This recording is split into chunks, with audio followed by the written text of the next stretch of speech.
So magandang araw mga taon, mga naninirahan sa planetang Earth.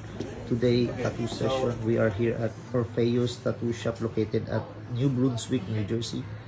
And Stencil. So magpapatato pala tayo ngayon sa rib, which is one of the painful part of the body in terms of tattooing. So that was Canon. She's just 25 years old lamang. She is half Japanese and half American. Say hi, Canon. Hello. Look at that. So this is one of their collection. So our tattoo takes 5 hours. So bathroom break na tayo, no? Yan yung mga design.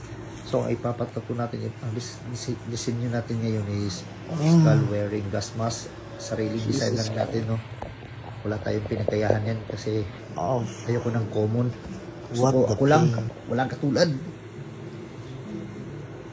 Yung artist ko ang ganda. Chika!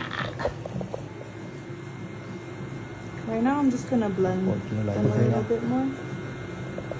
Rinig na rinig yung I don't know mga if it's curves na yung possible to do bumul ko. that. Sakit talaga, men. Hindi may iwasan. Ayan, tapos na. Yeah. Picture na ni Canon para ilagay sa Instagram nila at saka sa Facebook at saka sa personal IG stories niya. Wow. Oh, ayan. Come to Orpheus Tattoo Studio.